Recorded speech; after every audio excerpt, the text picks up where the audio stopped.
አንዳንድ ጊዜ በህይወታችን እንደዚህ አይነት ነገሮች ይገጥሙናል።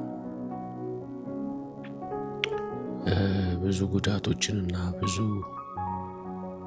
ፈተናዎችን አሳልፈናል። በሐዋሳ የገጠመን ግን የመታደጊያ ምኩራብ ቤተክርስቲያን ላይ እጅግ ልብ የሚሰብር ነው። በጣም የሚያሳዝን ነው። እንግዲህ አንድ ወር ሙሉ በጣም ልባችን ተሰብሯል። በጣም አዝነናል።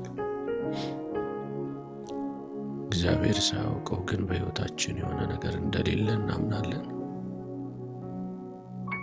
ያው መልሳችን እግዚአብሔር አዋቂ ነው ብለን ነው የምናጠናቀቀው። ምናልባት ጌታ ያየው ነገር ይኖራል። እግዚአብሔር የተመለከተው ነገር ይኖራል። እኛ ባናይ ጌታ ያያል። ስለዚህ በዚህ መታደጊያ ምኩራብ ፍርስራሽ ውስጥ ቆመን ሐዋሳ ላይ በዚህ መልክ እንግዲህ እያሳለፍን እንገኛለን። ብዙ ዋጋ የተከፈለባት ቤተክርስቲያን ናት። ብዙ ትውልድ ከሆሳዕና ድረስ እየተመላለሰ የተጓዘባት እና ብዙ ፈተናዎችን ያየች ቤተክርስቲያን ናት። ነገር ግን በዚች በ10 ወር ውስጥ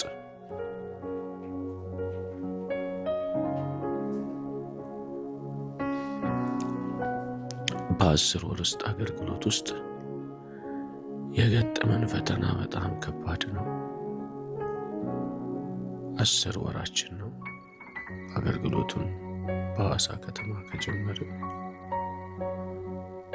በ10 ወር ውስጥ ግን የገጠመን ፈተና በጣም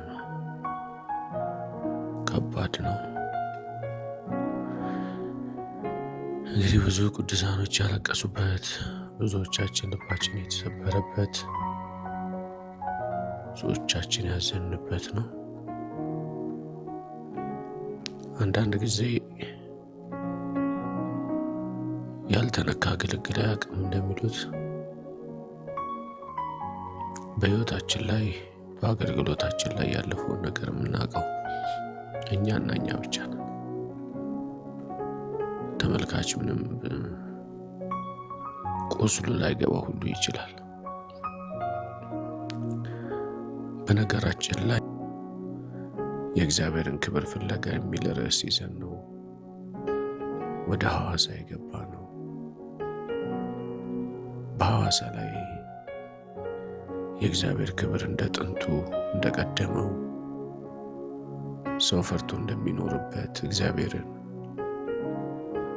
በመንፈሱ እንደሚመላለስበት ይመላለስ ብለን የገባ ነው።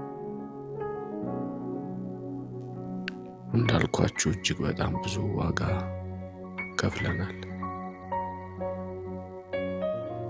እንደ ቤተክርስቲያናችን አገልጋዮች በሆሳዕና ላይ የሚገኙ ብዙ አገልጋዮች ዋጋ ከፍለንበታል።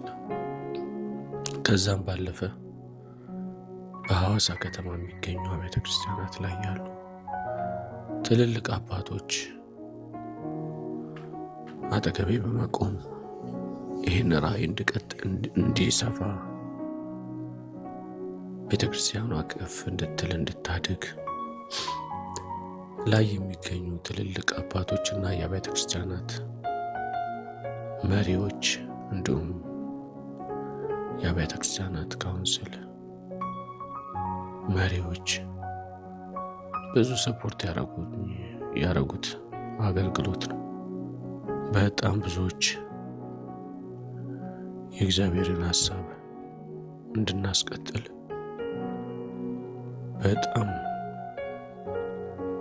ዋጋ የከፈሉልን ሰዎች አሉና በቃ